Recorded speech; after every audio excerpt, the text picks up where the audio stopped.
Blite Nation. And Vito and Liz coming at you once again with some more current event stuff. Don't mind me, I'm just emptying my pockets. It's, Crap in them. yeah, the presidential race just got real interesting. Oh man, what's Definitely. Yo, honestly, this is a great TV series. Dude, whoever's producing Earth 2024, Bro. man, they're having a hell of a season. Yo, Yes. we need to get some Emmys, some Emmy nominations Dude, I know, right? right now. Whoever brought the story arc, we got to run Donald Trump as president. Dude, they're getting a hell of a series out of this. Yo, the nomination, yo. Oh, man. And we didn't need actors. No. It's just, Dude, we got the Kennedys. dude. All the big names are showing up. The Harrises, the Bidens, the Trumps, the Kennedy. Bro, it's everywhere. And you know what's cool? People overseas can enjoy the show too. Oh, they loving this. Yeah. So you know what I'm saying? Like, I'm sure all y'all overseas are sitting back with the popcorn, laughing their asses huge. off. Yep. Like, this is probably the biggest global TV show. It probably is. Honestly. And it's free. You don't really gotta. I mean, Turn on any TV. turn on any TV and it's on. Like, if you want accurate news, check out Tim Pool. So, Definitely. But this is, on a serious note, this is actually huge. yeah. RFK Jr. was the biggest independent candidate, probably, of our generation. He's the Ross Perot of our generation. It's just wild that a Democrat, like I wouldn't say A Kennedy. He was a Democrat. He was a Democrat. Yeah, but The Democrats forced him out of the party. a Kennedy is supporting Yeah, a he went- Republican. Let's not forget, he wanted to run as a Democrat. The Democrats forced him to be an independent. Yeah, there you go. That's He what I didn't was want to trying be one. The Democrats forced him to be one. And especially a Kennedy is supporting a Republican. Yep. That's Who crazy. would have thought of Kennedy? That's pretty crazy. Because when you think Democrat, you think Kennedy. Yeah. That just, when you think of the biggest name in Democrat, it's Kennedy, Clinton, Yeah. Obama now. Those are like the first three names that come to mind when you think of Democrat. But it's always Kennedy first. Yeah, that's just crazy, man.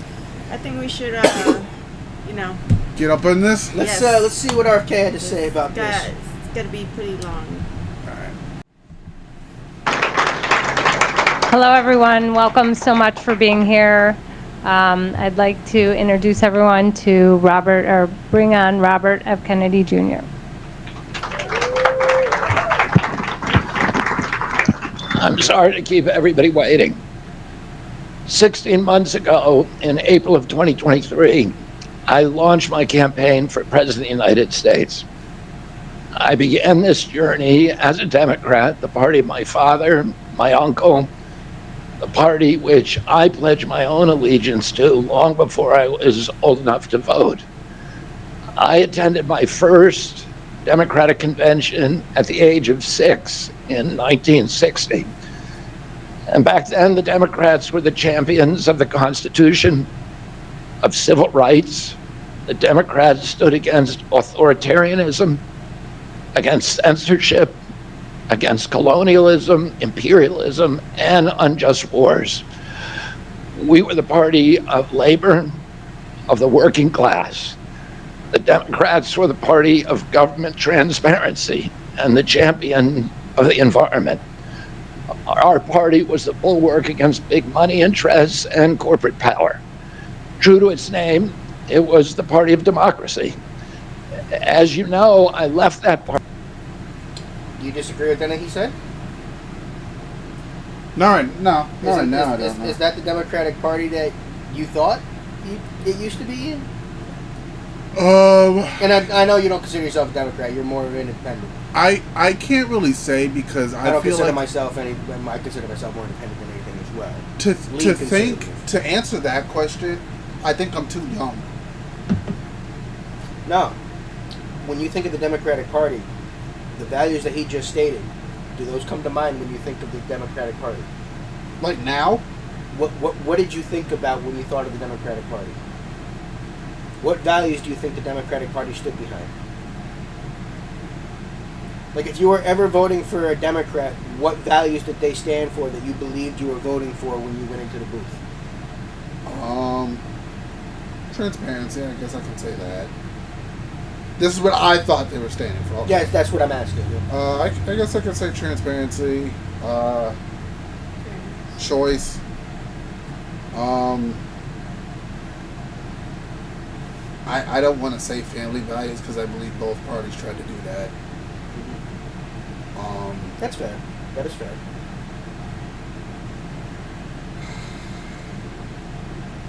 So we got, I said transparency, I said choice, family values. I don't like that it's in there, but religion, like, I guess. I feel like I'm missing a lot.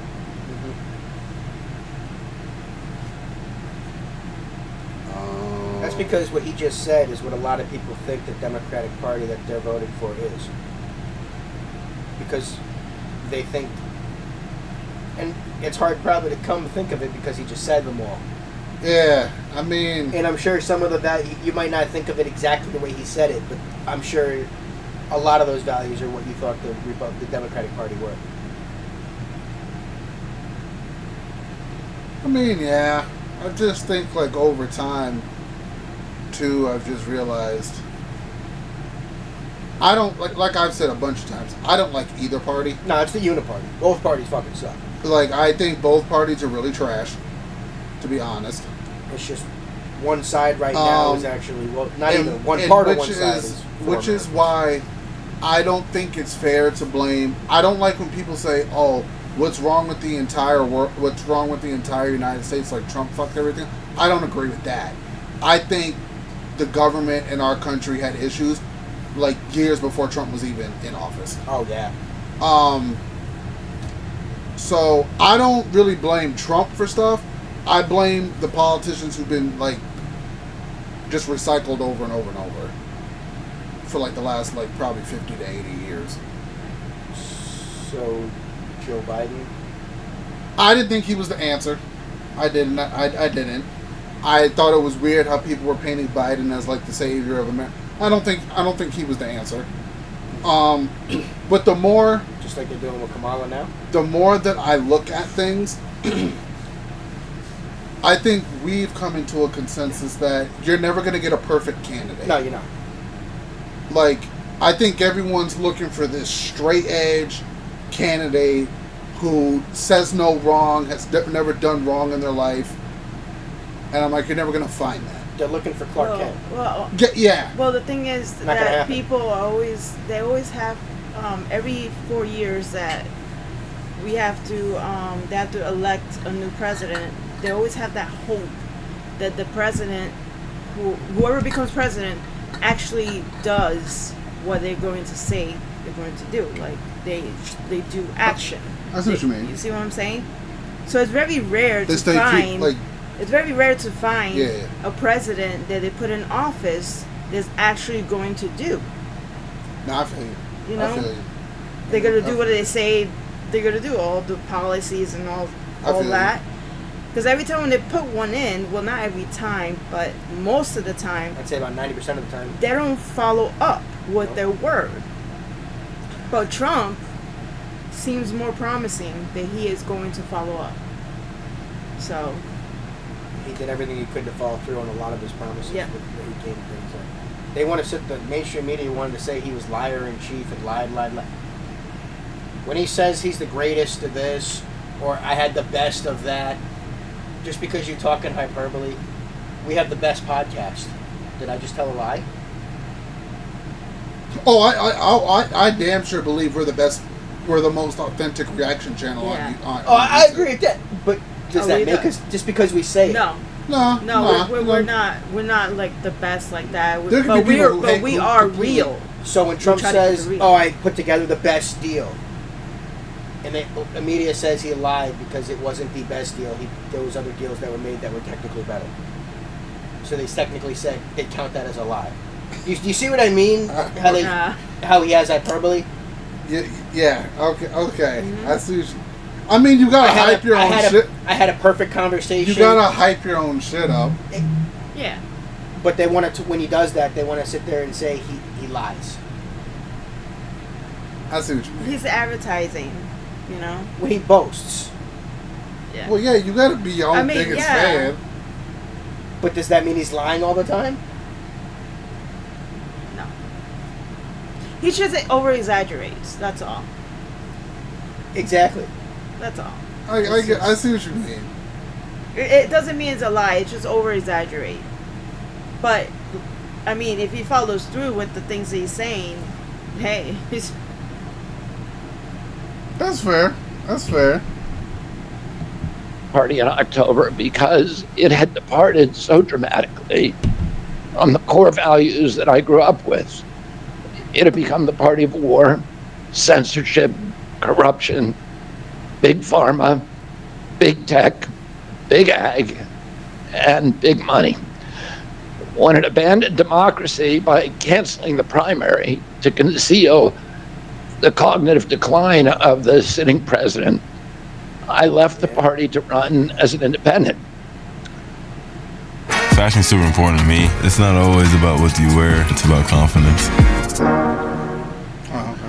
The mainstream of American politics and journalism derided my decision.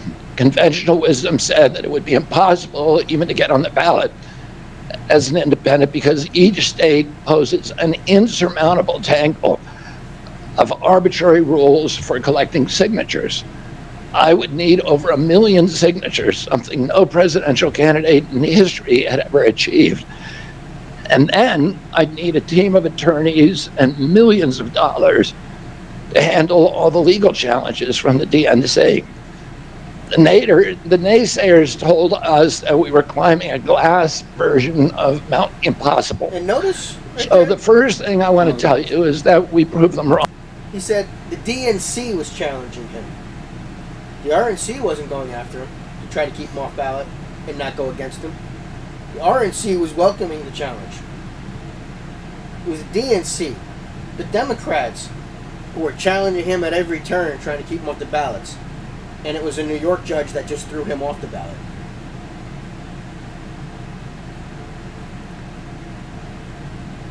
Okay.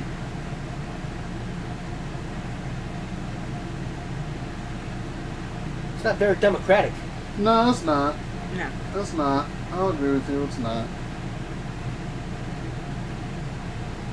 Shouldn't everybody have a chance to have all Yeah, their just views let out him there? run. If people don't fuck with his message, then they don't fuck with it. Exactly. Simple. Why do you got to suppress the message? Are you afraid it's going to resonate? Not you, I'm saying. No, I fair enough. The Democrats were definitely terrified. Because again, this man gets to run in in an actual fair Democratic primary. Right now, it's Trump versus RFK for the presidency. RFK would have won the primary for the Democrats. This dude would have won the Democratic primary. Do you think Kamala Harris would have beat him in a straight-up primary? She didn't beat anybody. No, especially not when you got that Kennedy name, bro. Biden couldn't have won against him straight up.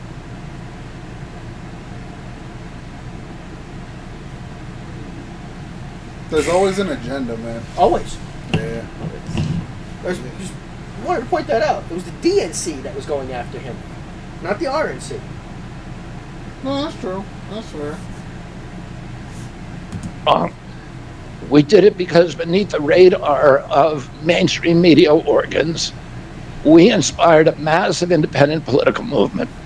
More than 100,000 volunteers sprang into action, hopeful that they could reverse our nation's decline. Many worked 10-hour days, sometimes in blizzards and blazing heat. They sacrificed family time, personal commitments, and sleep month after month, energized by a shared vision of a nation healed of its divisions. They set up tables at churches and farmers markets. They canvassed door to door. In Utah and in New Hampshire, volunteers collected signatures in snowstorms, convincing each supporter to stop in the frigid cold, take off their gloves and to sign legibly. During a heat wave in Nevada, I met a tall, athletic volunteer who cheerfully told me that he had lost 25 pounds collecting signatures in 117-degree heat. To finance this effort, young Americans donated their lunch money, and senior citizens gave up part of their Social Security checks. Our 50-state organization collected those millions of signatures and more. No presidential campaign in American political history has ever done that. And so I want to thank all of those dedicated volunteers and congratulate So we got the campaign staff who coordinated this enormous logistical feat. Your accomplishments were regarded as impossible. You carried me up that glass mountain. You pulled off a miracle. You achieved what all the pundits said could never be done. You have my deepest gratitude, and I'm never going to forget that. How many people have you loved? Like, seriously loved? Not just for what you did for my campaign, but for the sacrifices you made because you love our country. You showed everyone that democracy is still possible here. It continues to survive in the press and in the idealistic human energies that still thrive beneath the canvas of neglect and of official and institutional corruption. Today, I'm here to tell you that I will not allow your efforts to go to waste. I'm here to tell you that I will leverage your tremendous accomplishments to serve the ideals that we share, the ideals of peace, of prosperity, of freedom, of health, all the ideals that motivated my campaign. I'm here today to describe the path forward that you've opened with your commitment and with your hard labors. Now, in an honest system, I believe that I would have won the election. In a system that my father and my uncles thrived in, a system with open debates, with fair primaries, with regularly scheduled debates, with fair primaries, and with a truly independent media untainted by government propaganda and censorship. In a system of nonpartisan courts and election boards, everything would be different. After all, the polls consistently showed me beating each of the other candidates, both in favorability and also in head-to-head matchups. But I'm sorry to say that while democracy may still be alive at the grassroots, it has become little more than a slogan for our political institutions, for our media, and for our government, and most sadly at all for me, the Democratic Party. In the name of saving democracy, the Democratic Party set itself to dismantling it, lacking confidence in its candidate, that its candidate could win in a fair election at the voting booth. The DNC waged continual legal warfare against both President Trump and myself. Each time that our volunteers turned in those towering boxes of signatures needed to get on the ballot, the DNC dragged us into court, state after state, attempting to erase their work and to subvert the will of the voters who had signed those petitions. It deployed DNC-aligned judges to throw me and other candidates off the ballot and to throw President Trump in jail. It ran a sham primary that was rigged to prevent any serious challenge to President Biden. Then, when a predictably bungled debate performance precipitated the palace coup against President Biden, the same shadowy DNC operatives appointed his successor, also without an election. They installed a candidate who was so unpopular with voters that she dropped out in 2020 without winning a single delegate. My uncle and my father both relished debate. They prided themselves on their capacity to go toe-to-toe with any opponent in the battle over ideas. They would be astonished to learn of a Democratic Party presidential nominee who, like Vice President Harris has not appeared in a single interview or an unscripted encounter with voters for 35 days. This is profoundly undemocratic. How are people to choose when they don't know whom they are choosing? And how can this look to the rest of the world? My father and my uncle were always conscious of America's image abroad because of our nation's role as the template for democracy, the role model for democratic processes, and the leader of the free world. Instead of showing us her substance and character, the DNC and its media organs engineered a surge of popularity for Vice President Harris based upon, well, nothing. No policies, no interviews, Nothing. no debates, only smoke and mirrors and balloons in a highly produced Chicago circus. There in Chicago, a string of Democratic speakers mentioned Donald Trump 147 times just on the first day. But who needs a policy when you have Trump to hate? In contrast, at the RNC convention, President Biden was mentioned only twice in 4 days. Yep. I do interviews every day. Many of you have interviewed me. Anybody who asks gets to interview me. Some days I do as many as 10. President Trump, who actually was nominated and won an election, also does interviews daily. How did the Democratic Party choose a candidate that has never done an interview or debate during the entire election cycle? We know the answers.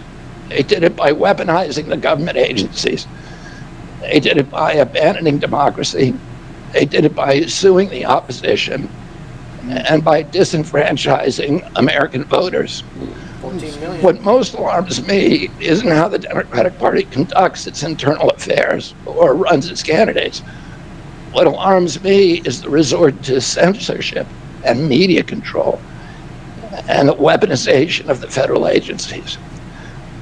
When a U.S. president colludes with or outright coerces media companies to censor political speech, it's an attack on our most sacred right of free expression, and that's the very right upon which all of our other constitutional rights rest. He's right. President Biden, He's right on Summer Ale! Oktoberfest! Lager! It's Sam season! Now you could pause. mocked Vladimir Putin's pause it. 88%. It was a commercial. He was definitely right. He just said. Yeah. RFK is a very, very intelligent guy. Yeah, he is.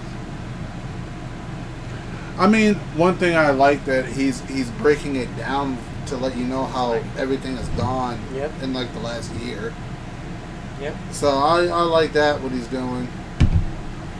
He's speaking from the heart. I mean, I do agree. Like, technically,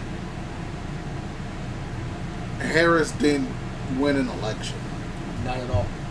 So, I get how some people, I think even the Black Lives Matter organization had an issue with that. At least Trump won an election. He Yeah. had challengers. That's true. Ron DeSantis stepped up. Nikki Haley stepped up. Vivek Ramaswamy Vivek. stepped up. Yeah. There was a robust primary process on the Republican side. The Democrats refused to let anybody challenge Biden. And then swapped him out with someone that nobody ever voted for. That's true. And like he just said, 35 days, not a single interview. Yeah, I do agree that that's weird. Like, we need to know your policies. We need to know what steps you're gonna take if you become the president. All you need to know is she We hates need to Trump. know who you are. What's your character? Are you, like, we got nothing. We only got coconuts. That's it. Just coconuts. Right? Right. Press play. Yeah, hit play this. And landslide in the Russian elections, observing that Putin and his party controlled the Russian press, and that Putin prevented serious opponents from appearing on the ballot. But here in America, the DNC also prevented opponents from appearing on the ballot. And our television networks expose themselves as Democratic Party organs. Over the course of more than a year, in a campaign where my poll numbers reached at times in the high 20s, the DNC-aligned mainstream media networks maintain a near perfect embargo on interviews with me. During his 10-month presidential campaign in 1992, Ross Perot gave 34 interviews on mainstream networks. In contrast, during the 16 months since I declared, ABC, NBC, CBS, MSNBC, and CNN combined gave only 2 live interviews from me. Those networks instead ran a 16 continuous months, 2 deluge of interviews. hit pieces with inaccurate, often vile, pejoratives and defamatory smears. Some of those same networks and colluded with the DNC to keep me off the debate stage.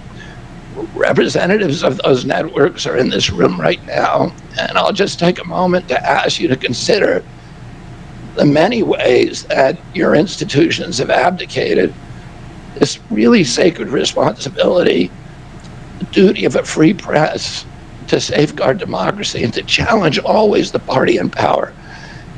Instead of maintaining that posture of fear, skepticism toward authority, your institutions have made themselves government mouthpieces and stenographers for the organs of power. You didn't alone cause the devolution of American democracy, but you could have prevented it. The Democratic Party's censorship of social media was even more of a naked exercise of executive power.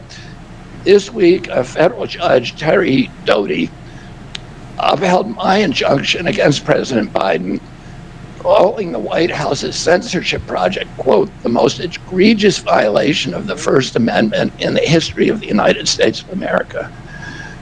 Doty's previous 155-page decision details how just 37 hours after he took the oath of office, swearing to uphold the Constitution, President Biden and his White House opened up a portal and then invited the CIA, the FBI, CISA, which is a censorship agency, it's the center of the censorship industrial complex, DHS, the IRS, and other agencies to censor me and other political dissidents on social media. Even today, users who try to post my campaign videos to Facebook or YouTube get messages that this content violates community standards. 2 days after Judge Doty rendered his decision this week, Facebook was still attaching warning labels to an online petition calling on ABC to include me in the upcoming debate. They said that violates community standards, their community standards. The mainstream media was once the guardian of the First Amendment and democratic principles, and it's joined this systemic attack on democracy. It also, the media justifies their censorship on the grounds of combating misinformation, but governments and oppressors don't censor lies. They don't fear lies. They fear the truth, and that's what they censor. And I don't want any of this to sound like a personal complaint, because it's not. For me, it's all part of a journey, and it's a journey that I signed up with. But I need to make these observations because I think they're critical for us doing the thing that we need to do as citizens in a democracy to assess where we are in this country and what our democracy still looks like, and the assumptions about U.S. leadership around the globe. And are we living up? Are we really still a role model for democracy in this country? Or have we made it, a kind of a joke? And here's the good news. While mainstream outlets denied me a critical platform, they didn't shut down my ideas, which have especially flourished among young voters and independent voters, thanks to the alternative media. Many months ago, I promised the American people that I would withdraw from the race if I became a spoiler. A spoiler is someone who will alter the outcome of the election but has no chance of winning. In my heart, I no longer believe that I have a realistic path to electoral victory in the face of this relentless, systematic censorship and media control. So I cannot in good conscience ask my staff and volunteers to keep working their long hours or ask my donors to keep giving when I cannot honestly tell them that I have a real path to the White House. Furthermore, our polling consistently showed that by staying on the ballot in the battleground states, I would likely hand the election over to the Democrats with whom I disagree on the most existential issues: censorship, war, and chronic disease. Oh, I want everyone to know that I am not terminating my campaign. I am simply suspending it and not ending it. My name my name will remain on the ballot in most states. If you live in a blue state, you can vote for me without harming or helping President Trump or Vice President Harris. In red states, the same will apply. I encourage you to vote for me. And if enough of you do vote for me, and neither of the major party candidates win 270 votes, which is quite possible, in fact, today our polling shows them tying at 269 to 269, and I could conceivably still end up in the White House in a contingent election. But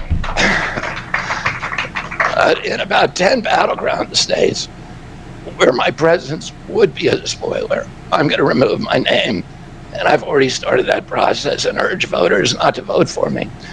It's with a sense of victory and not defeat that I'm suspending my campaign activities. Not only did we do the impossible by collecting 1 million signatures, we changed the national political conversation forever. Chronic disease, free speech, government corruption, breaking our addiction to war have moved to the center of politics. I can say to all who have worked so hard the last year and a half, thank you for a job well done. 3 great causes drove me to enter this race in the first place, primarily.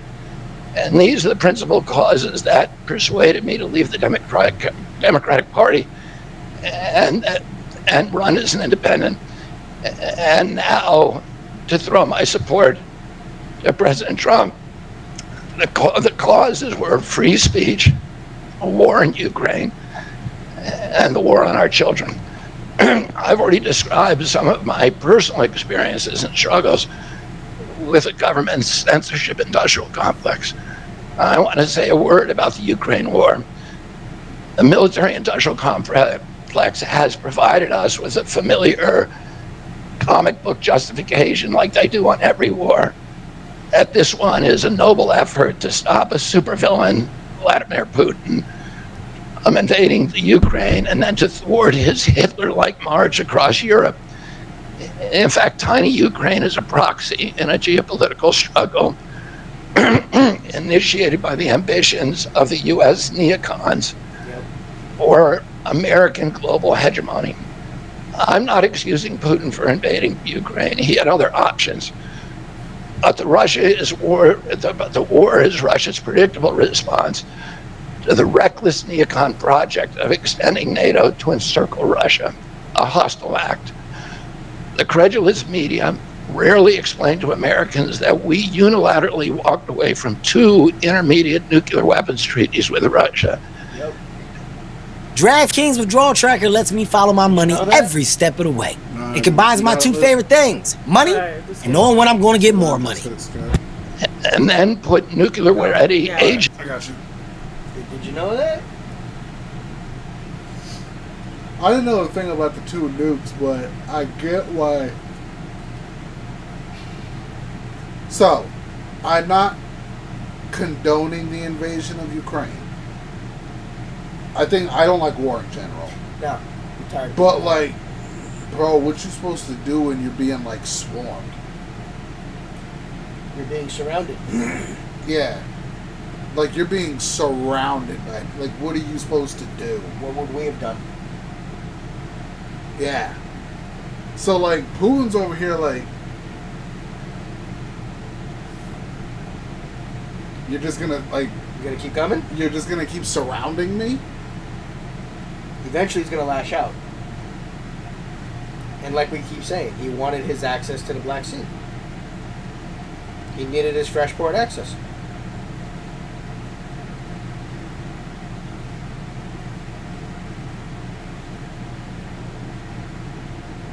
But if anybody knows what they're talking about, it's this guy. Oh, boy. So what do you think so far about the speech, Ian? No, I like how he's carefully explaining everything out. He's not showing like, excuse me. He's not showing like anger. He's just saying, I tried to run. This is what happened to me. This is what's still happening to me. And like, I encourage you to vote for me, but if you're not, then that's your prerogative.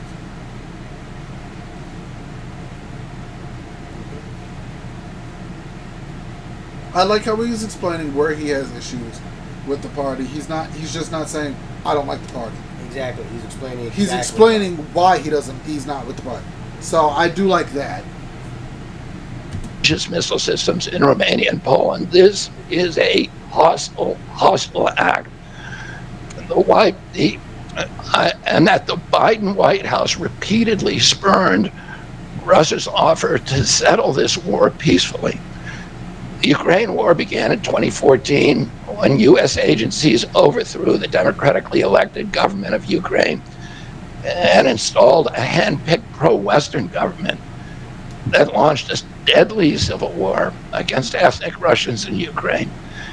In 2019, America walked away from a peace treaty, the Minsk Agreement, that had been negotiated between Russia and Ukraine by European nations. And then in April of 2022, we wanted the war. In April of 2022, President Biden sent Boris Johnson to Ukraine to force President Zelensky to tear up a peace agreement that he and the Russians had already signed, and the Russians were withdrawing troops from Kiev and Donbass and Lugansk. And that peace agreement would have brought peace to the region and would have allowed Donbass and Lugansk to remain part of Ukraine. President Biden stated that month that his objective in the war was regime change in Russia. His Defense Secretary Lloyd Austin simultaneously explained that America's purpose in the war was to exhaust the Russian army, to degrade its capacity to fight anywhere else in the world. These objectives, of course, have nothing to do with what they were telling Americans about protecting Ukraine's sovereignty. Not at all. Ukraine is a victim in this war, and it's a victim of the West. Since then, we... You know what he just said? Putin had to do something, I guess. No, there was a peace agreement signed. Yeah. And Biden sent Boris Johnson to tell Zelensky to rip it up. No more peace. Because Lloyd Austin and Biden wanted to have this war. Because they wanted to degrade the Russian military so Because they couldn't fight anywhere it brings else. in money, right? Oh, that too. It's a little bit of money. Everything's about the dollar, man. And power. Just, you know. Cash rules everything Yes. around me. Yes, we're going to have a war now. You know? Gotta have a war, You feel so right? powerful when you're like, Yeah, gotta have a making that war, decision, right? of millions of people just killing themselves. Yeah. But that just means Well, that not these killing past 2 themselves, years, but you know what I mean. Going to all war. these people that have been dying for no reason. Exactly. The war could have been ended 2 years ago. Sad. Yeah, people are dying like crazy. Of Russia and both Russia and the West.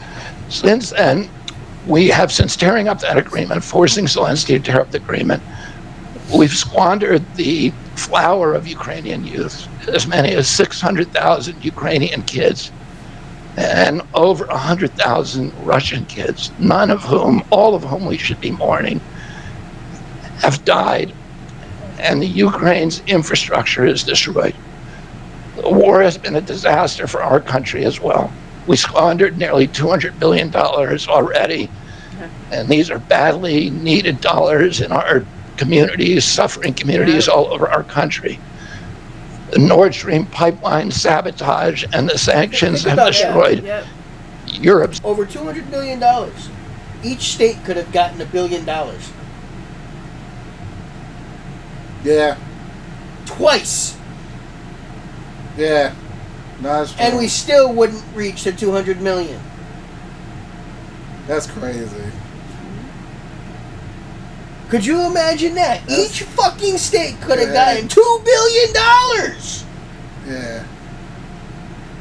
And still we'd have a shit ton of money left. There'd be another $100 billion out there. That's crazy. I mean, That's crazy. the amount of homeless people that could be You see why I don't fuck with this politics shit? helped. It's just the, Veterans. All could have been 50 helped. states Bro. could have got $2 billion. Bro, this you is know? why I was telling Vito before we were recording today, bro. People, you got people buying into the bullshit, and then you got people tapping out. This is why I don't fuck with politics, man. It's just a headache. It's a migraine that doesn't stop. Like, it's getting to the point that if something is common sense, don't do it. Isn't it like a chess game?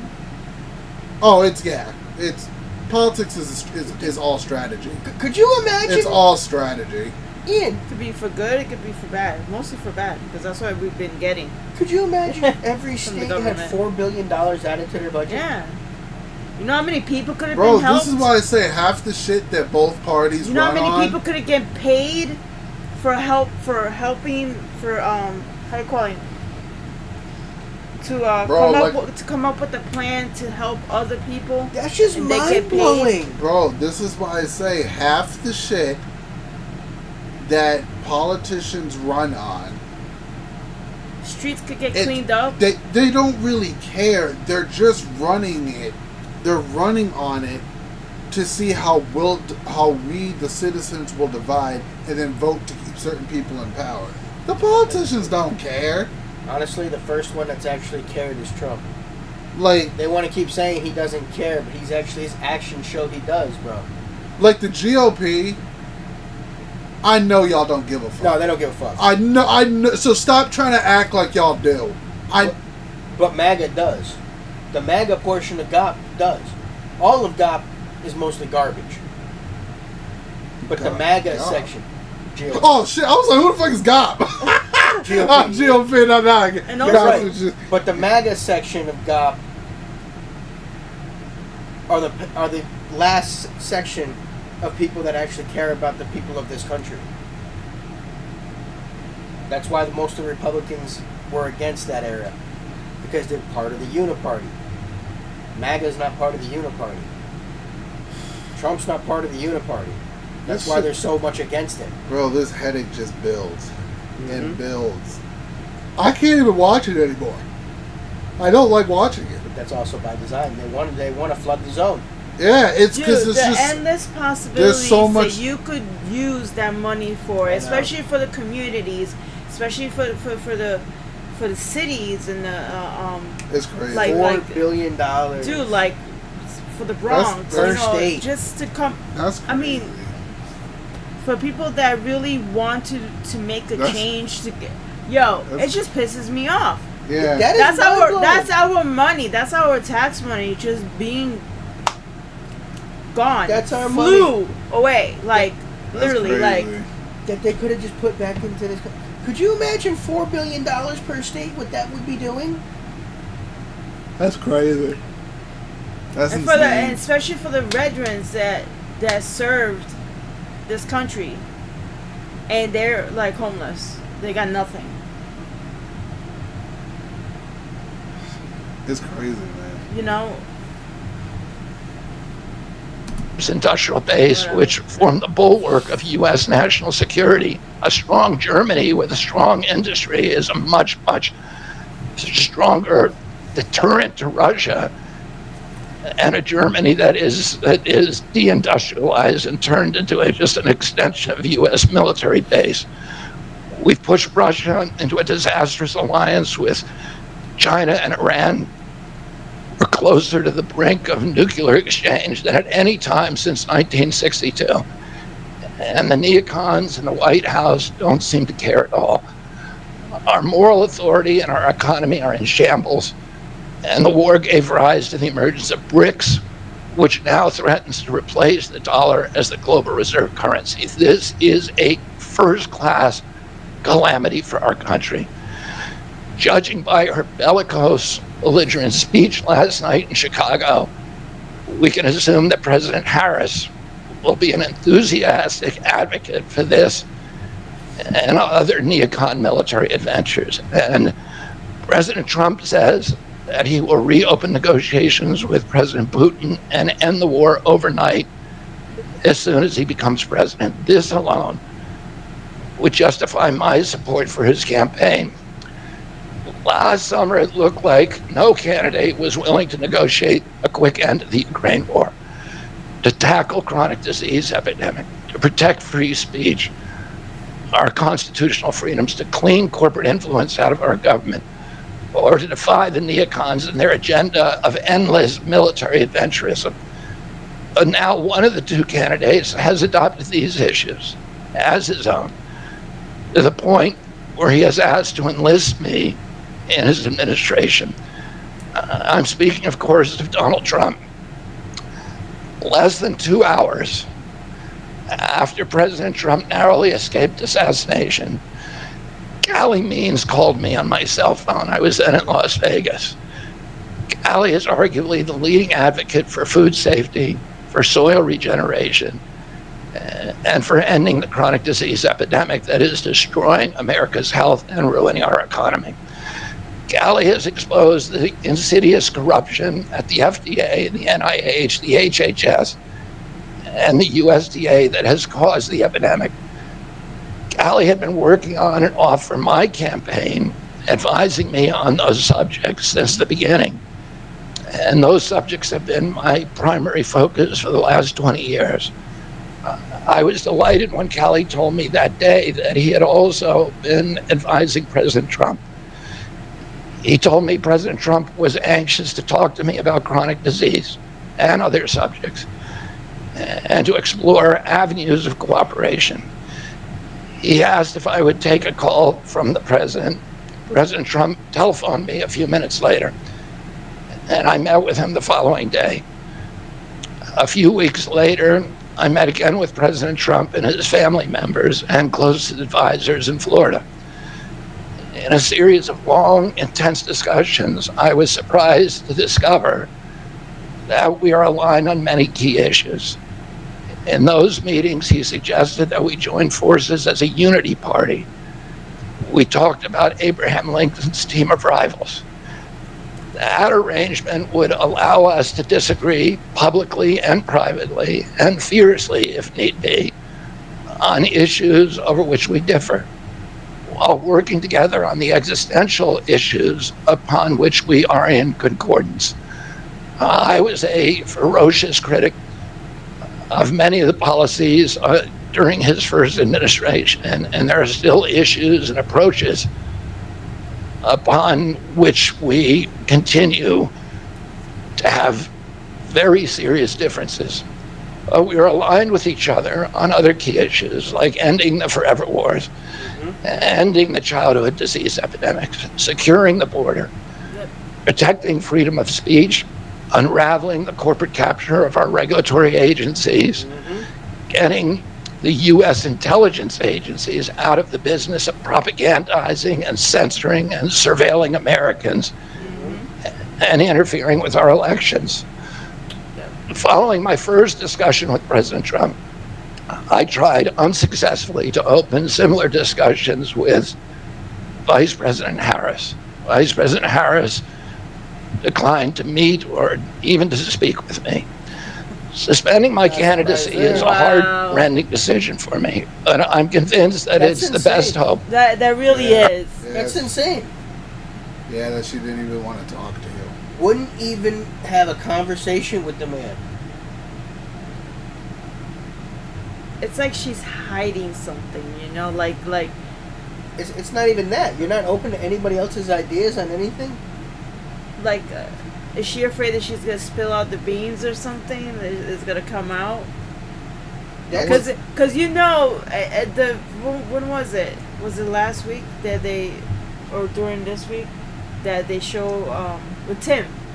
He showed a video of her like slurring and stuff like that. Like she could be like under medication, not medication, but you know, like medication, or like alcohol. because she might have an issue like talking in front of people, so she probably gets like really nervous, or if she likes to drink, she's a little lush. lush, I don't know, dude. Like I'm like, damn, this lady is on something, and this was even before they mentioned it. But it's kind of fucked up that she wouldn't even talk to her. She don't want to talk to nobody. She just she lost my. Damn. I mean, wouldn't you at least want to entertain? No, yeah, at least. Yeah, you got to. If you want to be a president, you gotta put yourself out there. You gotta be charismatic. You gotta advertise yourself. You know, you guys. You want people to see what you're gonna bring on the table. She ain't do nothing. Be willing to discuss exactly any form of idea? and debates. You know, like put them in. If they're wrong about something, you put them in their spot. You know. Fair enough. Just nothing. Or ending the Ukraine war and ending the chronic disease epidemic that is eroding our nation's vitality from the inside, and for finally protecting free speech. I feel a moral obligation to use this opportunity to save millions of American children, above all things. In case some of you don't realize how dire the condition is of our children's health and chronic disease in general, I would urge you to view Dr. Carlson's recent interview with Callie Means and his sister, Dr. Casey Means, who is the top graduate of her class at Stanford Medical School. This is an issue that affects all of us far more directly and urgently than any culture war issue and all the other issues that we obsess on and that are tearing apart our country. This is the most important issue. Therefore, it has the potential to bring us together. So let me share a little bit about why I believe it's so urgent. Today, 2/3, we spend more on healthcare than any country on earth, twice what they pay in Europe. And yet we have the worst health outcomes of any nation in the world. We're about 79th in health outcomes behind Costa Rica and Nicaragua and Mongolia and other countries. Nobody has a chronic disease burden like we have. And during the COVID epidemic, we had the highest body count of any country in the world. We had 16% of the COVID deaths, and we only have 4.2% of the world's population. And CDC says that's because we are the sickest people on earth. We have the highest chronic disease rate on earth. And the average American who died from COVID had 3.8 chronic diseases. So these were people who had immune system collapse, who had mitochondrial dysfunction. And no other country has anything like this. 2/3 of American adults and children suffer from chronic health issues. 50 years ago, that number was less than 1%. Wow. So we've gone from 1% to 66%. In America, 74% of Americans are now overweight or obese. And 50. Okay, so could it be all the fast food, all the stuff that they're putting in the food? That's exactly what he's talking. That's what he's saying. That's what he's saying. Yeah, that's what he's about to pretty much say. But do you know why more people eat processed food? Because cheaper and easier to cook. It's cheaper. Yeah, because we don't have time to be cooking and stuff like that. It's not just time. Yeah, that's one you know of the how reasons. expensive it is to eat natural, organic, and healthy? They do that on purpose. It's not cheap. No. Of course, it's good for you to eat healthy. The shit's not cheap though. So when you're in a certain economic state, you can't afford to eat healthy. You just want your belly to be full, before you go to bed.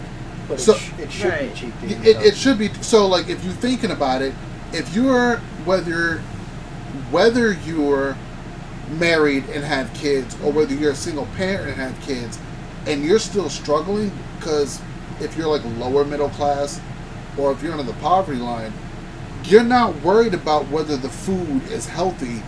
You just don't want to go to sleep hungry. You want to make sure your kids Well, yeah. are eating. You just I want your mean, kid to have to go to bed with something in their exactly, stomach. like the economy right now, it's bad, okay? And there's people out there that doing they have part-time jobs. They're not gonna want to come home and cook. They're gonna go into a fast food place and eat. McDonald's is easy. McDonald's, It's cheaper, Wendy's, too. whatever. Well, maybe not these days. No, it's Yeah.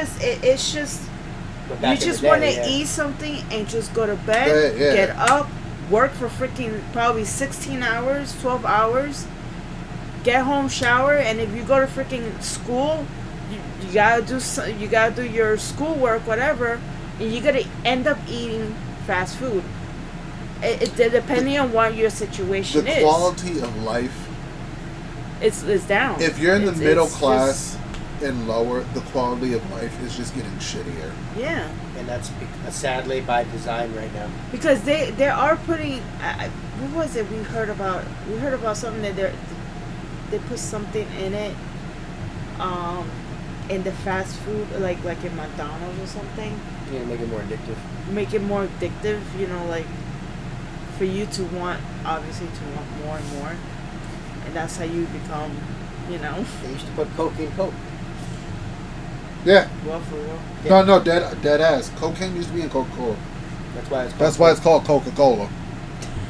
Like, no, I'm dead That's ass. messed up though. That's like, that's dead ass. That's the they. original recipe has cocaine in it. Yeah, wow, I didn't even know that. yeah.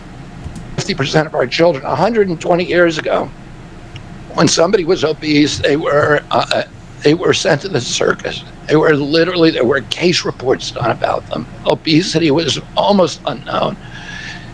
In Japan, the childhood obesity rate is 3%, compared to 50% here. That's crazy. Wow. Half of Americans have pre-diabetes or type 2 diabetes. When my uncle was president, I was a boy.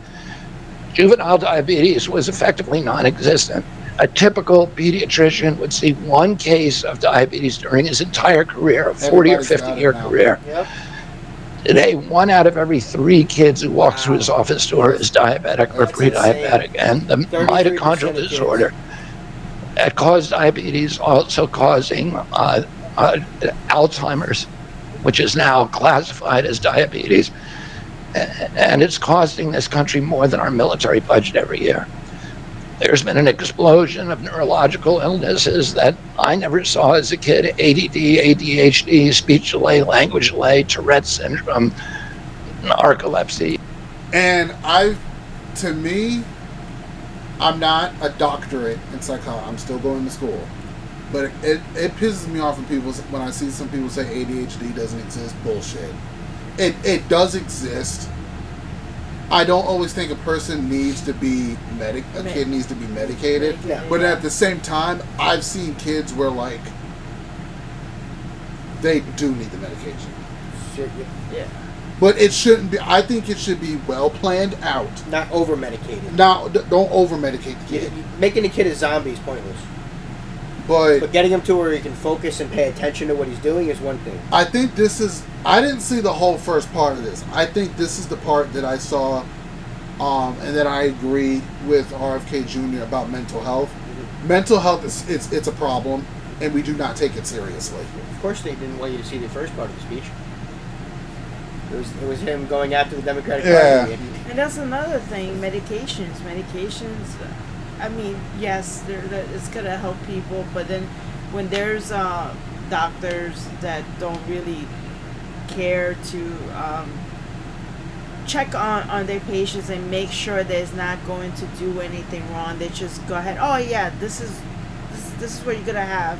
They sign in, they give it to them, and sometimes it just makes them worse. To the point that I mean, there's the side effects that might make them, A lot Bye-bye. of people don't like mental health medication because they don't like how it physically makes them feel. Because it could change the chemical in your. Yeah, it changes your chemical balance. Yeah. So, it's. I don't like medication at all. A lot of men don't like it It's because it just- fucks with their libido too. Yeah. The ASD, Asperger's, autism. In the year 2000, the autism rate was 1 in 1,500. Now, autism rates in kids are 1 in 36, according to CDC nationally. Nobody's talking about this. 1 in every 22 kids in California has autism. And this is a crisis that 77% of our kids That's insane. are too disabled to serve in the United States military. What is happening to our country? And why isn't this in the headlines every single day? There's nobody else in the world that is experiencing this. This is only happening in America. About 18%, and by the way, you know, there has been no change in diagnosis, which the industry sometimes like to say. There has been no change in screening. What does Tim say all the time? Well, he hasn't said that much about it. Civil War? No. He drinks water out of a glass. He doesn't drink it out of the plastic. I mean, we still do drink out of the plastic because there's something in the plastic that might damage. Microplastics, yeah. They might change. Water your also system tastes better out of a glass than it does with plastic. Yeah. But especially if you're if you plan to have a family, your system is probably changing, and that might be the cause. Who knows? Yeah. Be all the processed food too. Everything it could just change it. That's why 'Cause there's more I remember autism kids out there. I remember What do you growing think, up, they right? said don't drink water out of a hose. Yeah, I was always thought like a thing like you're not supposed to drink water like a hose. You're not supposed to drink water out of that. But then I've seen, my mom. But then I had friends growing up who drank the water out of the hose. They all hate. Yeah, I'm fine. Like that. I mean, I'm not saying every time you get thirsty, Go drink don't out the go hose. out the hose. Don't turn the hose on 2:00 in the morning when it's pitch dark out you and be outside, like, you're let me get some outside water. and it's hot. You outside doing yard work and shit. You ain't And going it's all the way freaking inside. hot. You don't That's want to what- go inside. Yeah, that's what I'm saying. You don't want to track dirt all through the house fine. and shit. As long as You're you just don't gonna do it turn the hose all on real the quick, time. get a little sip. Yeah, exactly. This is a change in incidence. In my generation, 70-year-old men, the autism rates are about 1 in 10,000. In my kids' generation, 1 in 34. I'll repeat, in California, 1 in 22. Why are we letting this happen? Why are we allowing this to happen to our children? These are the most precious assets that we have in this country. How can we let this happen to them? About 18% of American teens now have fatty liver disease. That's like 1 out of every 5. That's correct. That disease, when I was a kid, only affected late-stage alcoholics who were elderly. Cancer rates are skyrocketing in the young and the old. Young adult cancers are up 79%. 1 in 4 American women is on antidepressant medication. 40% of teens have a mental health diagnosis. And 15% of high schoolers are on Adderall, and 500,000 children on SSRIs. So what's causing this suffering? I'll name 2 culprits. The first and the worst is ultra-processed food. Yeah. About 70% of American children's diet is ultra-processed. That means industrial manufactured in a factory. These foods consist primarily of processed sugar, ultra-processed grains, and seed oils. Laboratory scientists who many of them formerly worked for the cigarette industry, which purchased all the big food companies in the 1970s and 80s, deployed thousands of scientists to figure out new chemicals to make the food more addictive. And these ingredients didn't exist 100 years ago. Humans aren't biologically adapted to eat them. Hundreds of these chemicals are now banned in Europe, but ubiquitous in American processed foods. The second culprit is toxic chemicals in our food, our medicine, and our environment. Pesticides, food additives, pharmaceutical drugs, and toxic waste permeate every cell of our bodies. The assault on our children's cells and hormones is unrelenting. To name just one problem, many of these chemicals increase estrogen.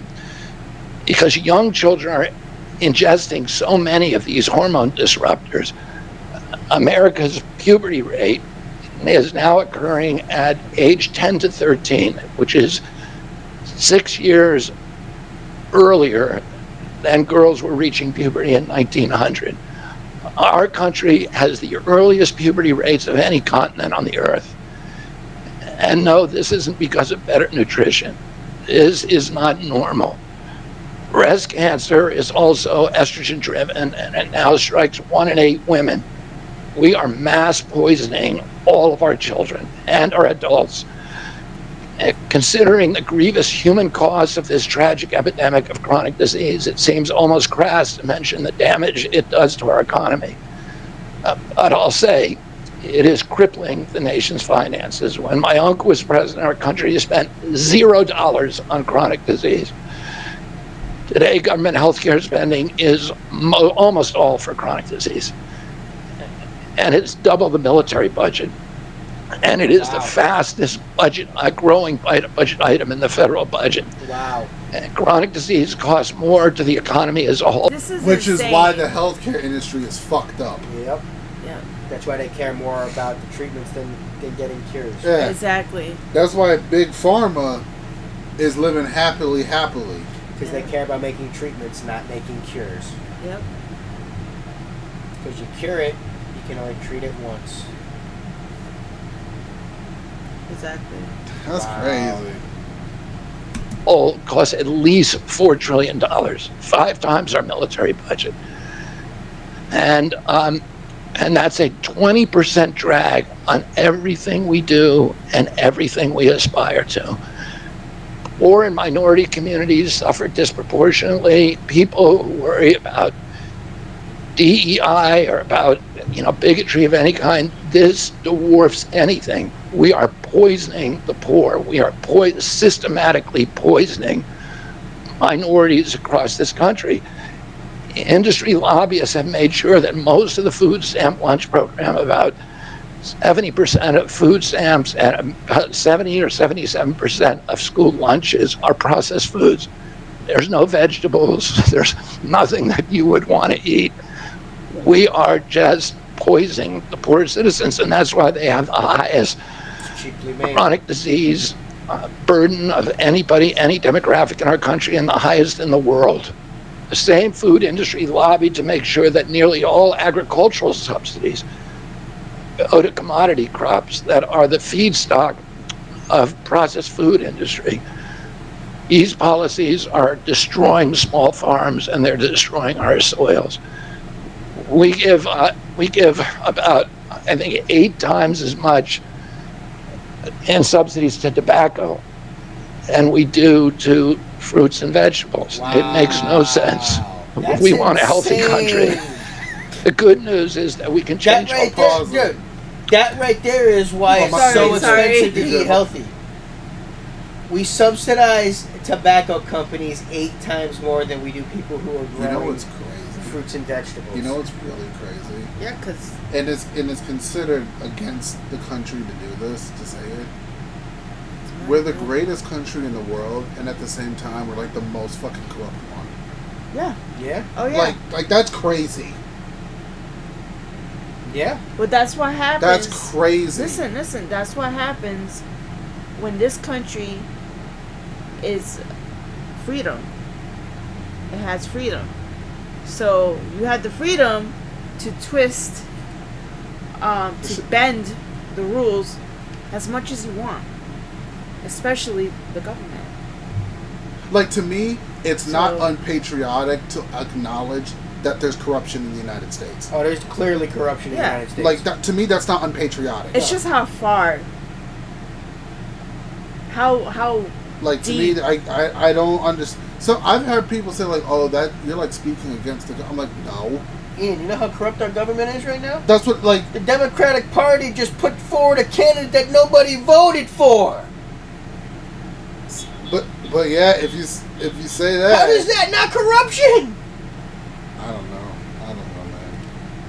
How is that not blatant corruption? It's really getting to a point. Like, I know this got nothing to do with it. I know it's got nothing to do with what RFK Jr. is talking about in his video, but like, in terms of like political candidate and supporting candidate,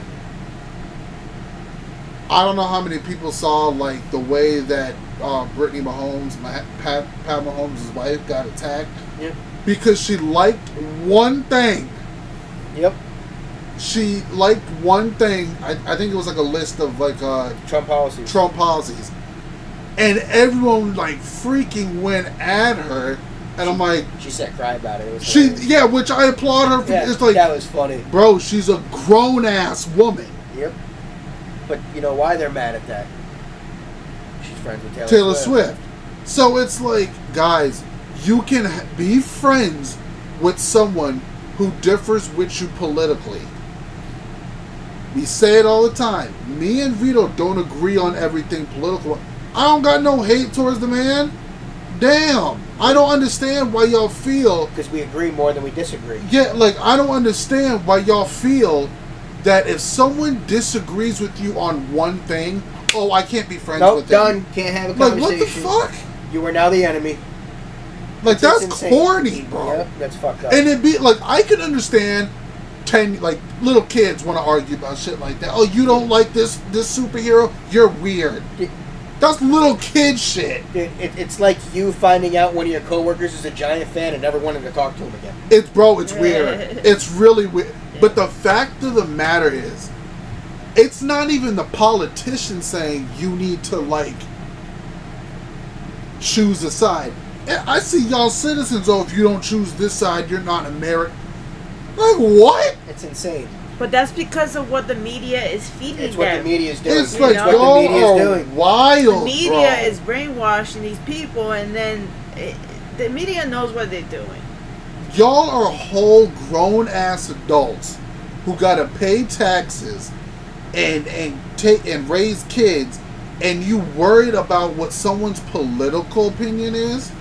Yep. Here's the saying for you, if people haven't heard it. All right? Opinions are like assholes. Everybody has one. Okay? You don't gotta be best friends with everybody in the whole damn country. No. Stop with that shit. It ain't kumbaya, sit by the fire, drink hot chocolates, and you know what I'm saying? You're supposed to find out what you agree on and go from there. Yeah. Sometimes you gotta agree to disagree and keep it pushing. What about with Trump with the 34, was it 34 felonies or whatever? Yeah. And what was the list? Was there a list of it? Of all the 34 felonies? It's the same crime repeated over and over again. Exactly. And then what about the lawyers? The lawyers that couldn't be with Trump, or else they get in trouble. It was unconstitutional what was going on with the lawyers. What is going on? Oh yeah, what is going on? Now They would get jailed or take it? Yeah, they're arresting his lawyers. Exactly. That's not supposed to be happening. For giving him legal advice. And they're doing it in front of our faces. I think it's really weird when you got like the hard. They got the cojones, man. Like some of y'all get mad when someone isn't a Trump supporter, and I'm like, okay, you gotta understand. To me, I'm at this point.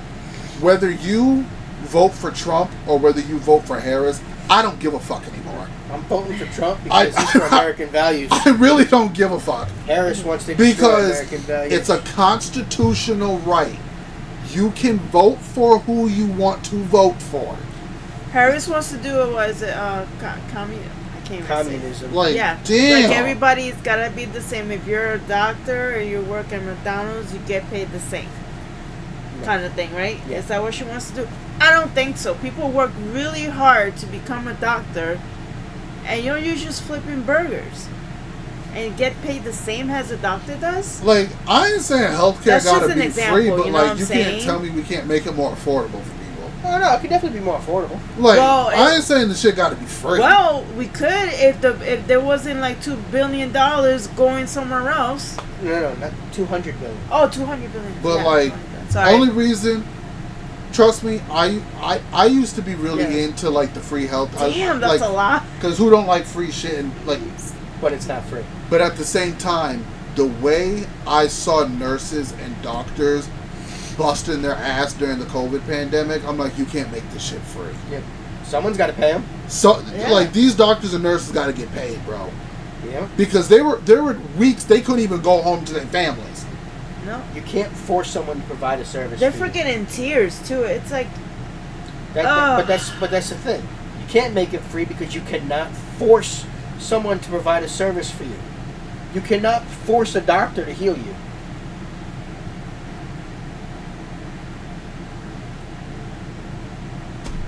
I see what you mean. It's just, I just think it's really crazy that like a lot of y'all, a lot of politicians out here be like they pro-life, but then at the end of the day, you got motherfuckers who are going bankrupt to stay alive because they had a health scare that was like not their fault. Like, you can't be pro-life but then expect someone to put their house up as collateral when they had an unexpected heart attack and need open heart surgery. Because there's plenty of healthy people. Yeah. But you're conflating something where... Am I conflating something? Yes, you're conflating a whole argument of abortion against people who need medical care later in life. Where people who are pro-life are for someone who... People are pro-life because they want that person to have a chance at life.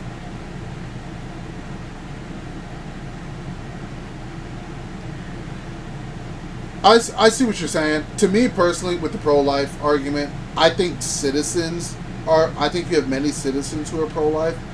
I think you have a lot of politicians who don't give a fuck. Because it's wrong to say pro-life. I'm anti-abortion. I just think a lot of y'all politicians don't give a shit who has an abortion, It's honestly. it's an emotional ploy to talk about pro-life, anti-life. You're either pro-life or against life. That, of course, everybody's mostly are for life. You want people to live. But it's to dehumanize the fact that you're killing a person.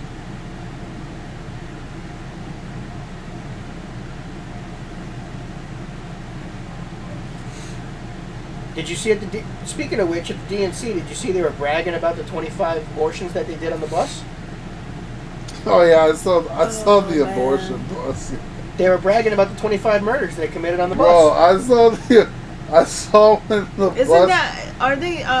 Was it? Planned Parenthood.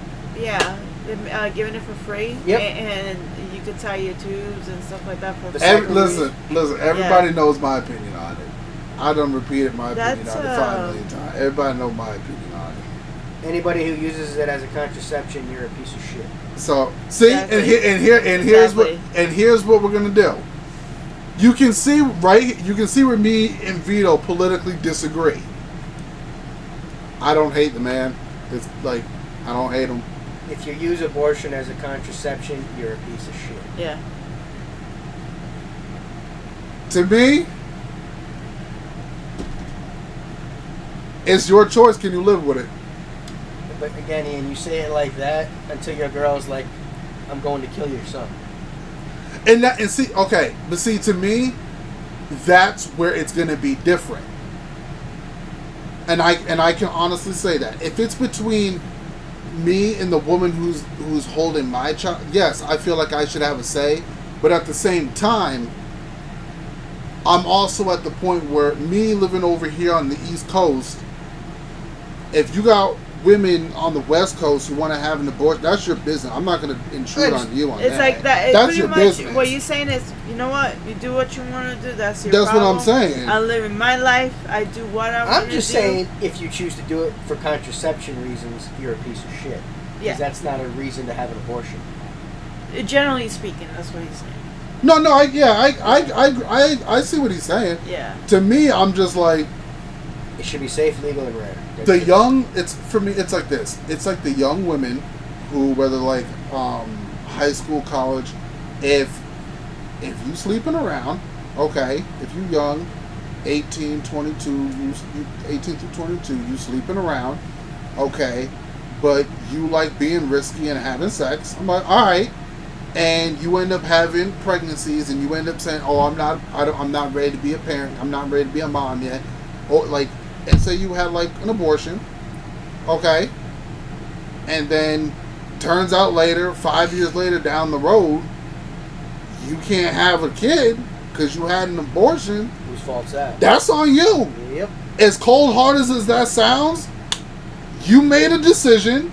You gotta fucking live with it. Yep, and I know. That's like it's. I'm sorry if that makes me an asshole. I know a person that did that a few times, and now. And they did a few times, right? You said a few times, right? Yep. For some women, if they have one abortion, it can fuck up their whole uterus for the rest of their lives. Some women, one abortion, they still good. Then you got some women who have like 3 or 4 of them, and then when they get to like 26, 30, then they want to have a kid, and the doctor says, well, due to all this, you can't have your kid. Sorry, shorty, that's on you. You did it to yourself. You did it to yourself. I'm sorry. Sorry. That's on you. Yeah. And I get it. I get it if some trauma happened, which I apologize. I'm not trying to disregard any woman's trauma. And I get it if at the time you had reasons where you thought were rational, whether it was something traumatic happened or not. You got to think of where you are presently.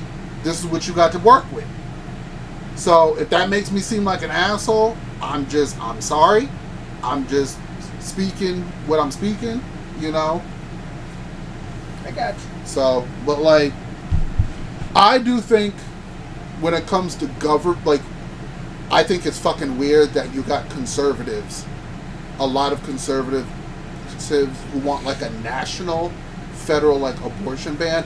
No, I'm completely against that.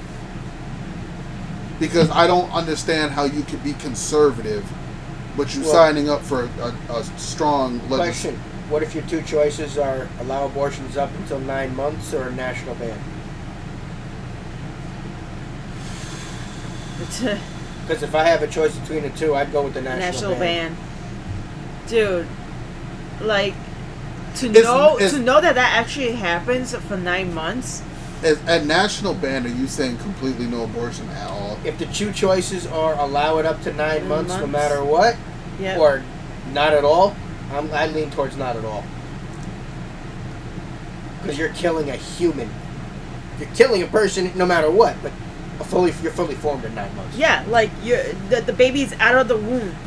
You could survive outside the womb. And exactly, and the baby is crying. The baby's alive. But because the mother says, I want to abort, you know, pretty much saying, kill the baby. Yeah, that's my line. No. When the baby is healthy and it could be adopted for, like, if the baby can survive outside the womb, why kill it? Exactly. We've had this conversation before. I know. And that's monstrous. That's when you get to the point where you can survive outside the womb, why kill it?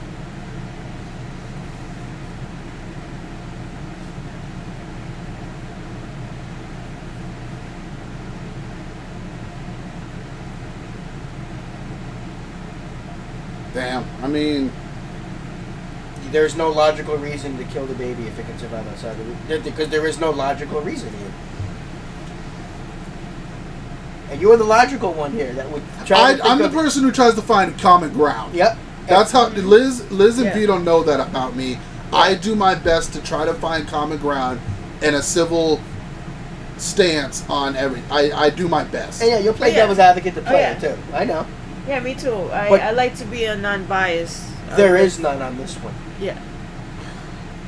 If the baby is viable and can live, I'm just taking into an account, like, I'm not going to force pregnancy on a woman who was raped. I'm not going to do that to her. Ian, again, you're jumping right to it. I know it's to an extreme thing, but it's still. I feel like it's still there. And again, 90% of people agree with you. Rape should be an exception. Even the people who are pro-life don't agree with it all the time, but they will concede that point.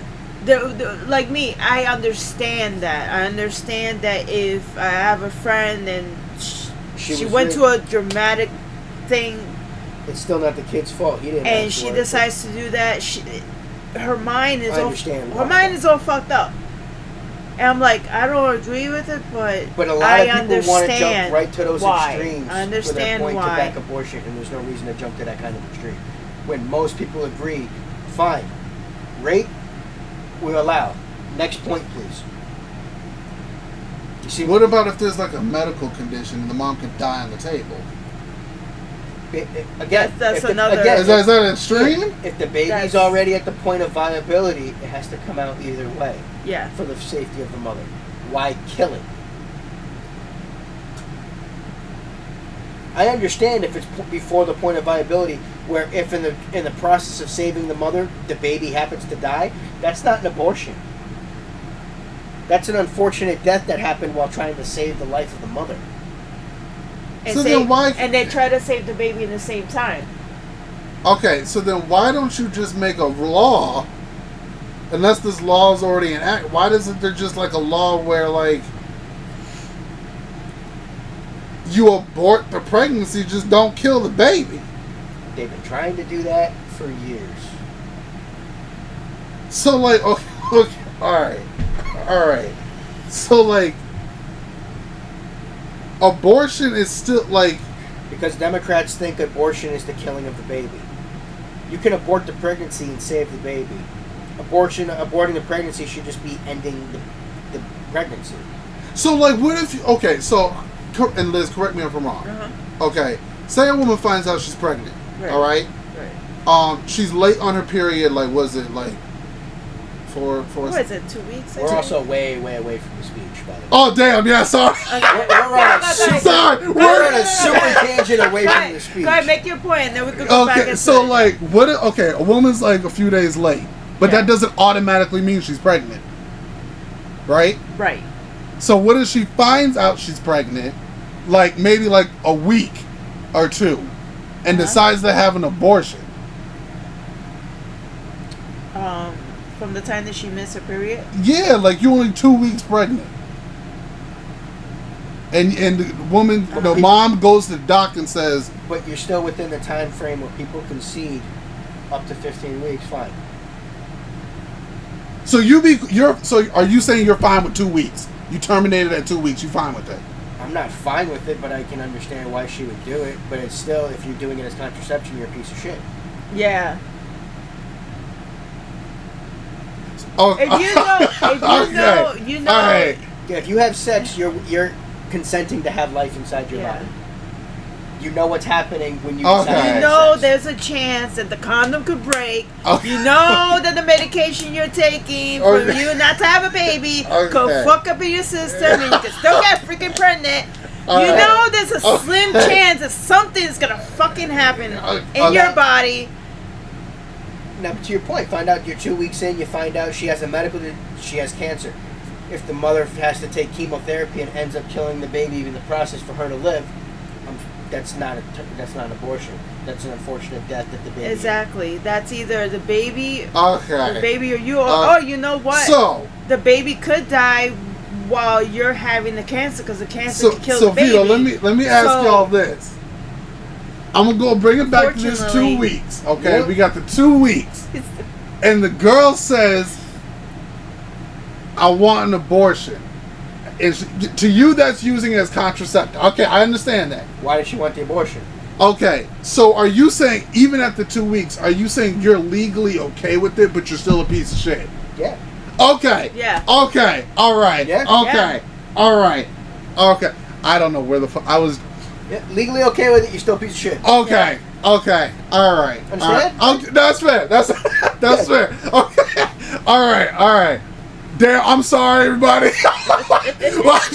Bro, see, and this is my issue. This is what happens going to school with for psychology. Yeah. I analyze everything. Well, yeah, you're trying to psychoanalyze. Yeah, I analyze freaking. You got to. I analyze everything. So I'm like, wait, you said here, but not here. So I apologize, everybody who's watching this video right now, for the big ass tangent. But we're all in agreement. If the baby's viable and can survive, why kill it? Yes. Okay, I can agree with that. We agree with that. I agree. Okay. Let's press play. Okay. Whoo. My bad. Let's get back to what RFK was saying. RFK Jr. My bad, man. We're from here to there. Wow. Like, how did we even? Because you were talking about pro-lifers against people who have a heart attack and can't afford health care. Bro, Yeah. that's what it was. Yo, Vito tracing the converse. Thank you, because I'm like, how the fuck we even get onto this? Yeah, because and it's not your fault. A lot of people try to do that. They jump to extremes to make their argument seem more believable. And a lot of times when you do that, you're destroying your own argument before you start. I know you. And honestly, you do it a lot too. I try to look at everything. No, I know, but you try to jump to the extreme to prove your point. Where the extreme is a very rare case that barely ever happens that nobody's ever talking about.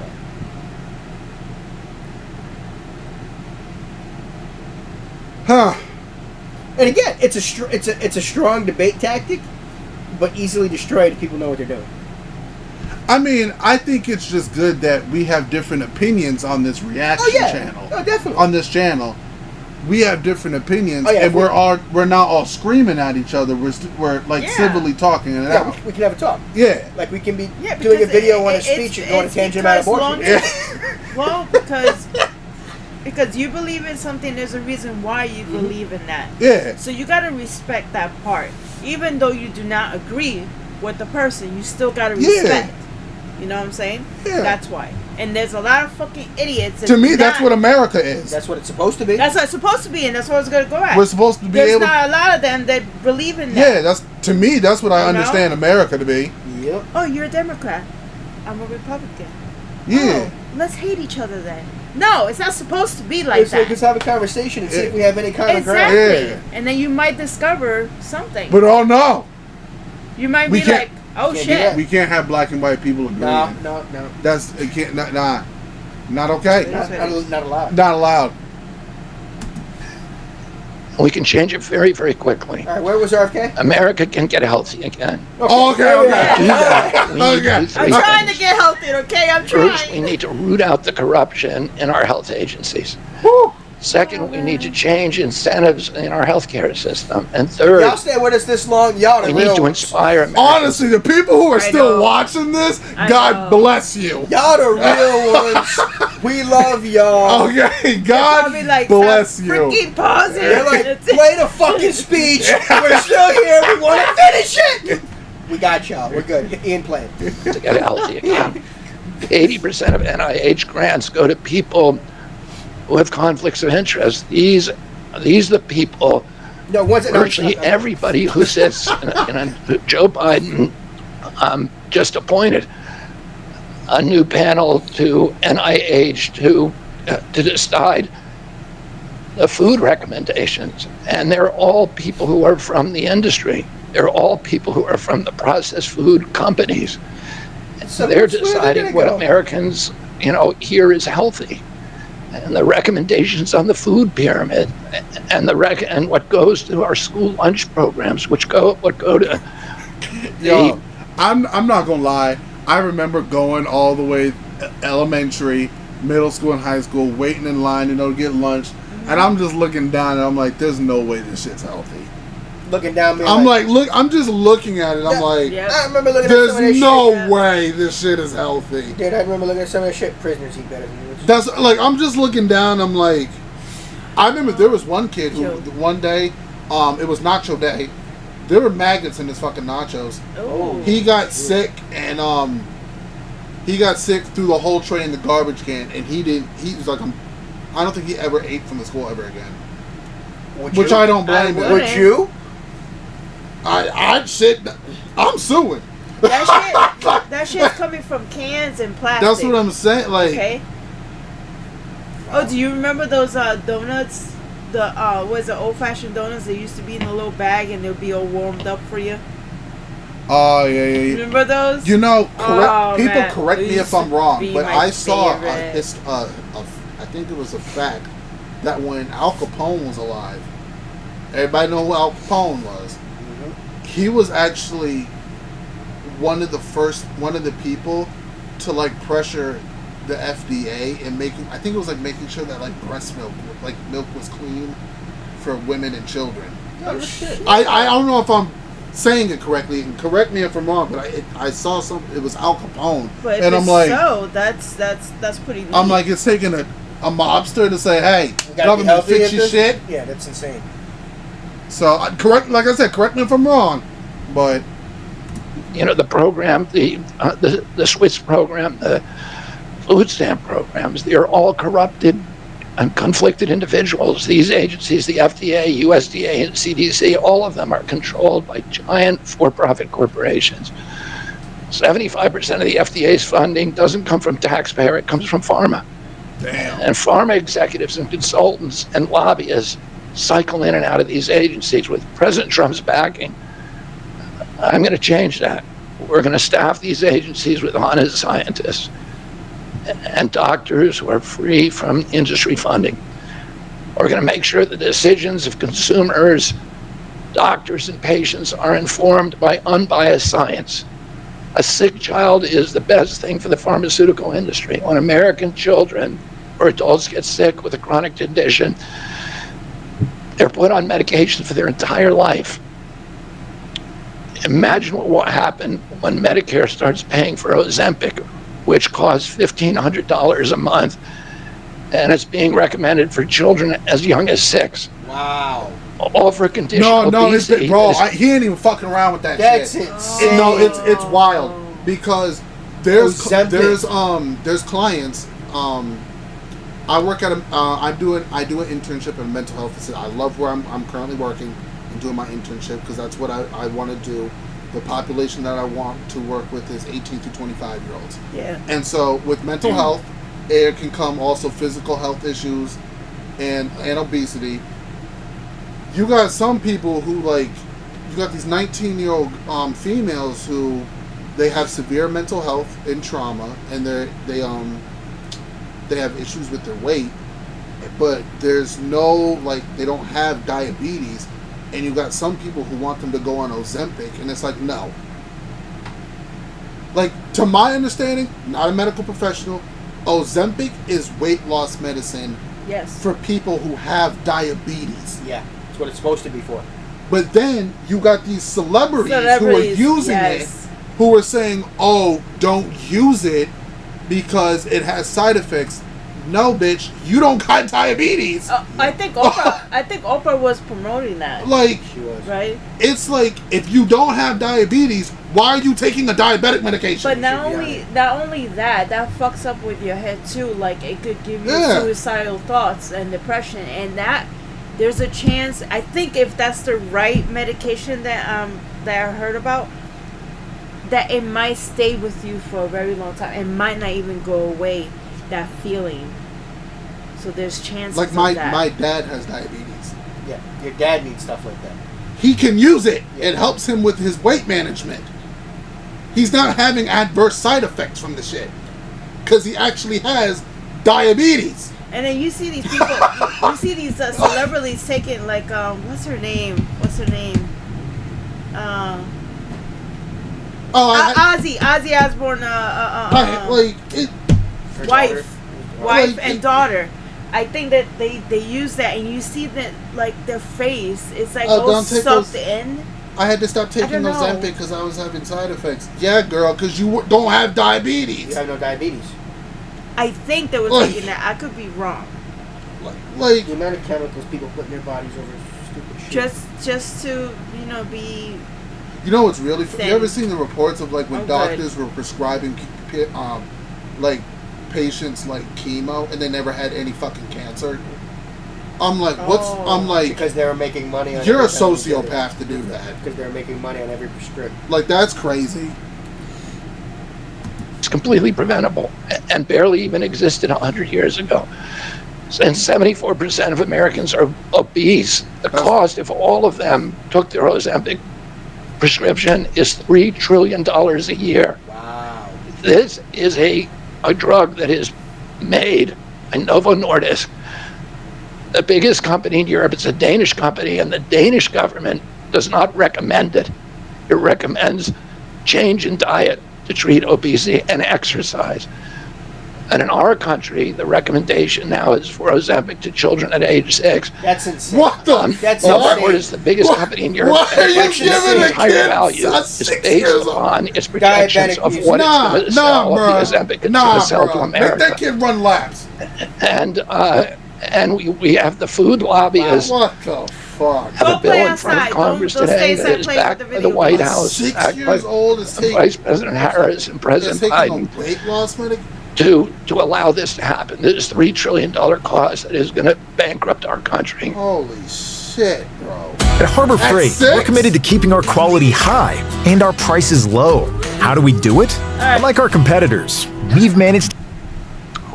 For a fraction of that amount, we could buy organic food for every American family, 3 meals a day, and eliminate diabetes altogether. Bro, you just got out We're- of diapers and you say. We're going to bring healthy food back to school lunches. We're going to stop subsidizing the worst foods with our agricultural subsidies. We're going to get toxic chemicals out of our food. We're going to reform the entire food system. And for that, we need new leadership in Washington. Because unfortunately, both the Democrats and the Republican parties are in cahoots with the big food producers, Yes, they are. Big Pharma and Big Ag, which are among the DNC's major donors. God damn. Vice President Harris has expressed no interest in addressing this issue.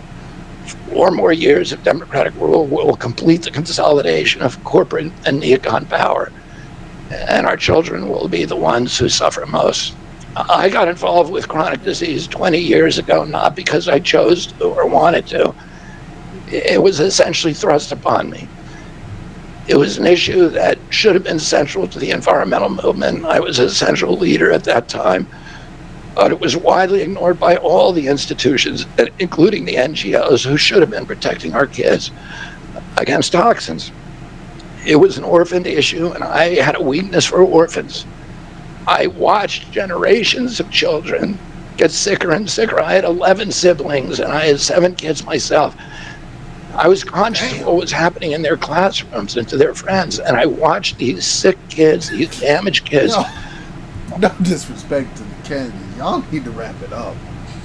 Damn! You ever see a picture of the family of the Kennedys? Yes. There's too many of them. That's alright. I'm like, damn, bro. I'm like, no one believes in condoms? They're allowed to have a family. And no, they are, but I'm like, dang, my man got 7 kids? He wanted all 7? I'm like, Hey, if he's taking care of them, what's wrong with that? whoo! He's like, y'all kids are gonna make the world better place, Woo! okay? That's what he's saying. Bro, I went to my family reunion, and back in the day, ancestors had like 13 kids. I'm like, the woman didn't say like enough's enough. Had to run the farm. God damn! The woman was like, "Get another one in me. We need another one to get the plow out there." Like bro, that's like pregnant every year and a half. Yep. God damn! Yep. She needed to get plowed, so That's they could plow that's the like a fields. job. He's stupid. That- You heard what he said? Back in the day, she had to get plowed so they could plow the fields. God damn!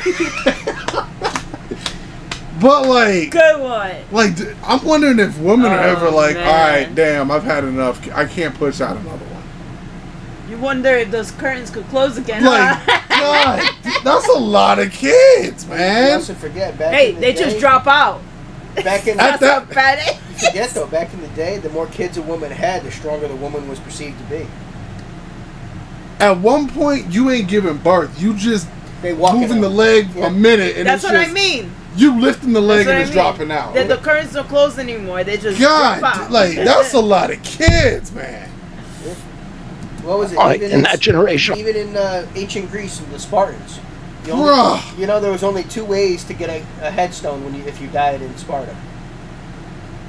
You died in battle as a man, or you died in childbirth as a woman. It's the only 2 ways God, to get a like, headstone. bro. Woo! almost all of them It's are okay damaged. to use a condom every once in a And while. nobody in Damn. power seemed to care or to even Not if you notice. try it for kids. For 19 years, I prayed every morning that God would put me in a position to end this calamity. The chronic disease crisis was one of the primary reasons for my running for president, along with ending censorship in the Ukraine war. It's the reason I've made the heart-wrenching decision to suspend my campaign and to support President Trump. This decision is agonizing for me because of the difficulties it causes my wife and my children and my friends. But I have the certainty that this is what I've meant to do. And that certainty gives me internal peace, even in storms. If I'm given the chance to fix the chronic disease crisis and reform our food production, I promise that within 2 years, we will watch chronic disease burden lift dramatically. We will make Americans healthy again. Within 4 years, America will be a healthy country. We will be stronger, more resilient, more optimistic, and happier. I won't fail in doing this. Ultimately, the future, however it happens, is in God's hands and in the hands of the American voters and those of President Trump. If President Trump is elected and honors his word, the vast burden of chronic disease that now demoralizes and bankrupts the country will disappear. This is a spiritual journey for me. I reached my decision through deep prayer, through hard-nosed logic, and I asked myself, what choices must I make to maximize my chances to save America's children and restore national health? I felt that if I refused this opportunity, I would not be able to look myself in the mirror, knowing that I could have saved lives of countless children and reversed this country's chronic disease epidemic. I'm 70 years old. I may have a decade to be effective. I can't imagine that President Harris would allow me or anyone to solve these dire problems. After 8 years of President Harris, any opportunity for me to fix the problem will be out of my reach forever. President Trump has told me that he wants this to be his legacy. I'm choosing to believe that this time he will follow through. His son, his biggest donors, his closest friends, and all support this objective. My joining the Trump campaign will be a difficult sacrifice for He's tearing up. my wife and children, but worthwhile if there's even a small chance of saving these kids. Ultimately, the only thing that he didn't want to support Trump, but Trump's the only one that's going to give him an opportunity to actually save this country the way he thinks he can. No, he wanted to support Trump. If he didn't want to, he wouldn't have. Besides Trump, he would have just sat out. Besides Trump, he shows that he cares. He's passionate about because he wants to save the children. He's talking about the people. He's talking about, the infants, kids, the future, our future. It's not fair to say he didn't want to support Trump either. That's not fair.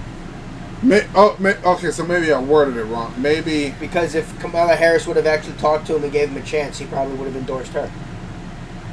Yeah, he honestly probably would have. He's endorsing the man that's going to give him a chance to actually. Yeah, fair enough. Do what fair enough. Because I forgot he tried to contact Harris, and Harris slapped him in the face. Harris' administration said no. You know what? They wouldn't even talk to him. Wouldn't even talk to him. You know what Trump is doing now? Trump is creating an army that is going to fix this country, and he is one of them. Right there. RFK is one of them. He is one of them. He's like one of the ones that's going to be the lead. Well, as said before in the video, we got to see how the writers want it, because the TV show is crazy. Yeah, sure, I know. Oh, you said in the beginning. Oh, jeez.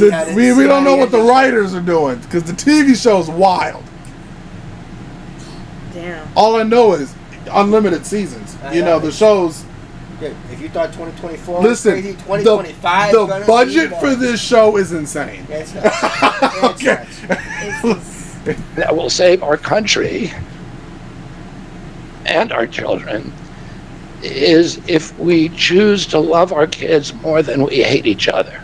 Oh, that's why I launched my campaign to unify that's a bar. America. Oh, I ain't even gonna lie, that's a bar. Made such an enduring mark on the character of our nation, not so much because of any particular policies that they promoted, but because they were able to inspire profound love for our country and to fortify our sense of ourselves as a national community held together by ideals.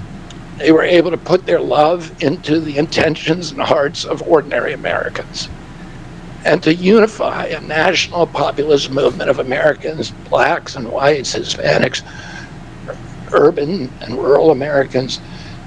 They inspired affection and love and high hopes and a culture of kindness that continue to radiate among Americans from their memory. That's the spirit on which I ran my campaign and that I intend to bring into the campaign of President Trump. Instead of vitriol and polarization, I will appeal to the values that unite us, the goals that we could achieve if only we weren't at each other's throats. Yep. The most unifying theme for all Americans is that we all love our children. If we all unite around that issue now, we can finally give them the protection, the health, and the future that they deserve. Yep. Thank you all very much.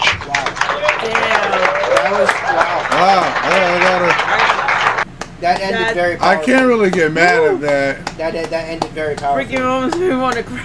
Yeah, I can't really get mad at that speech. He's endorsing Trump because he didn't want to endorse Republicans, but he wanted to endorse Trump because Trump's giving him a chance to do what he wants to do, to actually help the kids of this country. And Kamala Harris wouldn't even speak to the man. Wow. Yeah, that's the... Wow. That was amazing. God bless all of y'all who made it through this video. God bless everyone who was here for the 2 No, hours. fact. But damn. This is what we need. This is somebody that actually shows that they care. Yep. That's the epitome. Someone who is going against his own personal beliefs because the values that he believes in are more important than the party. Again, Kennedy is the epitome of the Democratic Party. Yeah.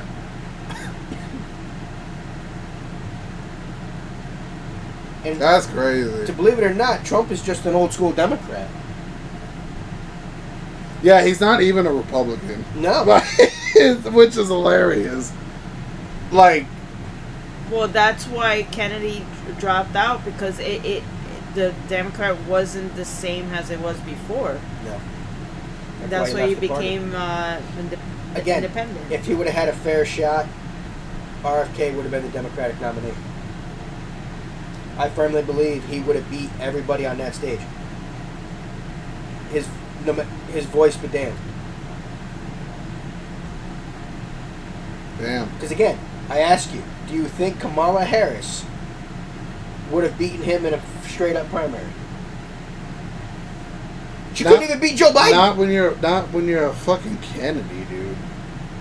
He would have walked away with the Democratic nomination. See, that's a person that I would vote for. Damn, man. Good conversation, though. Again, he cares more about the country than his own party, which is what it's supposed to be. Exactly. If you see that something fishy is going on your party, yeah, and you're like, I truly care about the country and I want to make it better.